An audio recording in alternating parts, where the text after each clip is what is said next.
Hello, everyone. I'm Shane Shatters, and welcome once again to Shane Shatters Presents Classic Indies, some of the great independent wrestling from all over the country and all over the world over the last 30 plus years. Today, at the top of the program, I'd like to dedicate this particular episode of our program to my friend David Albright, who passed away 2 days after Christmas after a very short but destructive battle against skin cancer. And Dave was a wrestling fan dating the whole way back from the early 70s all the way up to the current product, and was a supporter of everything, especially on the independent level, and was frequently at my events for Championship Pro Wrestling as a ringside photographer, and oftentimes when in a pinch I could talk him into doing my ring announcing. And Dave was a great guy. I've known him since I was probably about 10 or 12 years old, and I'm going to miss Dave a lot, and this show is dedicated to his memory.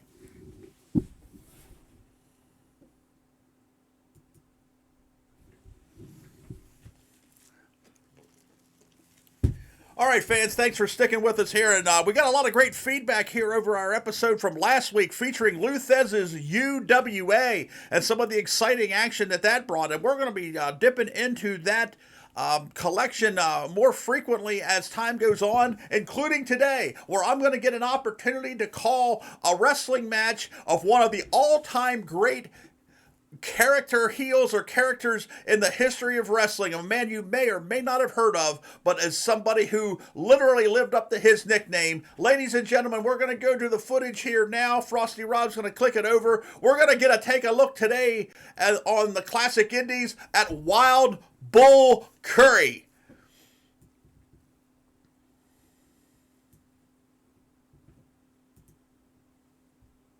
Bear with us, folks. We are working through a new program here and trying to bring you the best, the latest technology. There we go. We're going to Buzz Benson. Introducing the corner to my left, weighing in at 219 pounds from Charleston, West Virginia, the Renegade. The Renegade, ladies and gentlemen, and it's not Richie Stevens. From Hartford, Connecticut, the Wild Man himself making his way to the ring, Wild Bull Curry. Ladies and gentlemen, Wild Bull Curry from Hartford, Connecticut, a retired police officer who became one of the biggest box office attractions of the 1940s and 1950s, especially in the Texas area, famous for being the Brass Knuckles champion. The Renegade here. Oh, he's going to take the fight to the veteran Curry here. He dropped him with a short right already. Curry was notorious. No matter what happens, he always grabs his ear. Love the eyebrows. His son, Flying Fred Curry, was also a quality professional wrestler himself, oftentimes working in the Worldwide Wrestling Federation in the 1970s, was also well known in Detroit. If I'm not mistaken, and I hope I can be corrected here, if you're out there watching, Bobby Fulton, our dear friend from the Fantastics, I believe was broken in and trained by none other than Wild Bull Curry. And I'm going to look at the presentation of the bull. Look at the eyebrows, the hair. Lebanese in descent, I believe. And the Renegade is just bringing it to the veteran brawler. There is a great match on YouTube that maybe we'll do sometime between Bull Curry and the late Johnny Valentine from Houston, Texas. It is one of my absolute favorite matches. If you've never seen it, you should watch it because it just brings you such a unique perspective of what a wrestling match should truly be. Curry got the advantage now on the Renegade. The Renegade got a little too careless. Walked in and Bull Not a lot of wasted motion. This is 1970s wrestling. We saw a great quality wrestling masterpiece last week here between beautiful Bruce Swayze and Tommy Sigler. This week we're going to see some of the more rough and tumble elements of the 1970s. Uh-oh. Renegade's tangled upside down, and I think Bull's going to take the measure of him here now. Oh, no. He's bouncing his head off of his knee. Wild is absolutely a great way to define Bull Curry. Short of disqualification, he comes back into the ring. Grab him by the nuts. Slater's going to grab him by the nuts. I could have swore he's just going to grab him by the nuts and pull him up. What can you say, Lou? Well, he's unbelievable. But you know, I thought that this fellow had him slowed up a little. I think that's a fan.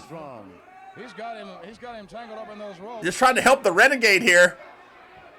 The guy in the red, I guess they were just doing seconds. It was like a traditional thing they do in Japan where they just send somebody out to work your corner. This is a bad situation. That's obviously a Lou Thesz idea, in my opinion. This guy's getting a lot of camera time. We had a fan run up, and that's dangerous. Public service announcement, fans, don't get involved. Bull Curry is getting ready to stomp a hole right in the Renegade, but you got to admire the young man's guts for coming out on television here wearing those moccasins. Oh, right into the post. Oh, and stomping on his head. Like he's trying to squash a bug.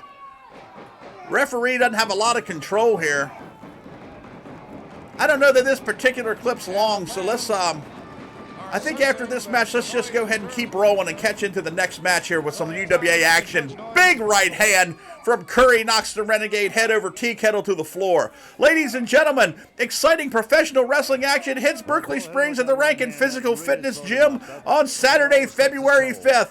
Championship Pro Wrestling presents Winter WrestleFest. The commercial has already debuted. If you haven't reserved your tickets, you should. Right into the post. Right into the ring post there. Bull Curry is not going to give this young man an opportunity to get the bulge on him like he did at the beginning of the match. And look at this right hand from the former police officer from Hartford, Connecticut. Oh, wicked knee. Unos, dos, Drace, that's the match for the Renegade. And Wild Bull Curry, the wrestling veteran, still riling up the crowd, still clutching his ears, and still tearing them up in 1976. I love it. Let's get the ring announcement from Buzz. The winner of the match, Wild Bull Curry. Wild Bull, ladies and gentlemen. UWA wrestling action will continue after we take this time out. Outstanding victory this week. Alrighty, this would be a great spot for us to plug our commercial in. Well, it's literally from the TV tapes that these holes here are left for. One of the great wrestlers from Texas, Amarillo, 220 pounds, the great Nelson Royal. Nelson Royal, ladies and gentlemen. His opponent, 230 pounds, the continental nobleman from Sicily, Mario Leone.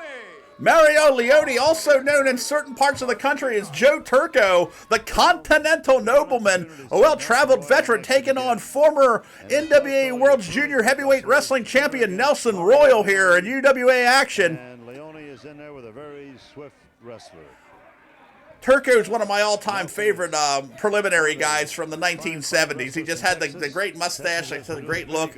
Nelson Royal, of course, like I said, former NWA World's Junior Heavyweight Champion on several occasions, was also had a Western Wear and Tack shop in Morrisville, North Carolina, which I believe is still owned and operated by his family. Nelson passed away about 18 or so years ago. Oh, broad arm across the chest from, well, I'm going to call him Turco. Was like some other hungry guys that came in and had to make a living in wrestling.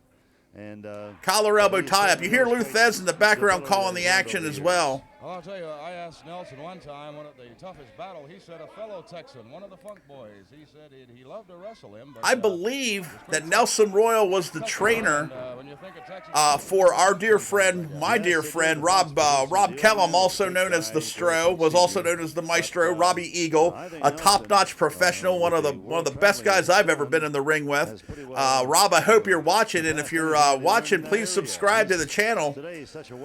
Turco trying to sneak around the referee here with a little bit with this armbar, trying to take a chunk of meat off the arm. Look at the hair pull. Look at the way he kept the referee behind him. As a matter of fact, double feature weekend here. Double feature week, I should say, here of UWA action, because we had such a great feedback from some of our dear friends who are watching on the week-to-week basis. One of which, of course, was a former tag team partner of mine and TNA and ECW standout Julio De Niro, who reached out and said how much he enjoyed last week's episode. So this one, in its own way, is kind of for you, Julio. You enjoying the UWA action? Nice kip up by Nelson. Schoolboy roll up a little bit far in the corner there. Referee really didn't have anywhere to go with it. Nelson is really a great wrestler. I thought Nelson was outstanding, and I like the red, white, and blue trunks, too. That's definitely a nice touch. Well, one of the things I like about the guys from the 70s, everyone just didn't wear black. It wasn't always black, and it wasn't always like this. Everyone was trying to play like this gothic look. Well, Yeah, it's Nelson just seems to stick to his wrestling. Joe Turco with a step over toe hold, grabbing the top rope for a little bit of leverage. I mean, that does kind of change the dynamic a little bit of any wrestling hold when a guy has a position where he's holding on to something where it's harder to budge him. Back to it again, trying to keep Nelson down, trying to get the victory here. These two are pretty equally matched up in terms of size, and I'm thinking their level of experience is probably pretty close. I would say Nelson Royal probably had the edge in actual wrestling technique, but Turco was not afraid to take a shortcut. Look at him putting the boots to him there, trying to lock up those hamstrings in some way. Probably wasn't going to do all the damage there, but he was hoping to do a little bit. Back to the vertical base, snatching a nice oh! That one didn't tickle, and Turco is reeled. What did they call him? Mario what? I don't care. That's Joe Turco, buddy. It was common back in those days when guys wrestled in different parts of the country. They might use different names and so forth as well. But that's definitely Joe Turco, the Continental Nobleman. One of the great things to me about doing a show that's based upon independent wrestling is I get to call a lot of different matches with a lot of different guys that I wouldn't have an opportunity otherwise. And look at Nelson. Now he's pissed, and another short right hand to the face, and Turco is staggered. Nice roll over here. Unos. Dos. No. Front face lock back. Nice reversal out of it by Nelson Royal. He sure crawfished away from there, didn't he? Very fast, Nelson Royal. Leone a little faster, only in retreat, however. well put. Boy, they lock up, they smack. Yes, absolutely. Using his savvy. It looks like a competition. It looks like guys, there's nothing that looks really choreographed here. It looks like these guys are struggling and jockeying for position. Clubbing shot to the back of the neck area by Turco. But these two look like they're in a fight. And it looks like it means something. And I think that's one of the things that unfortunately has been lost in today's wrestling. I don't think that most old-time wrestlers hate the action so much as they hate the choreographed nature of so much of how it looks. This looks like a brawl. Well, guys who are doing wrestling moves, and now the tempers are starting to flare and the punches are starting to fly. Turco snags a headlock. Forearm. I mean, these guys are in a struggle. Now, Nelson has reversed it into it. Back over.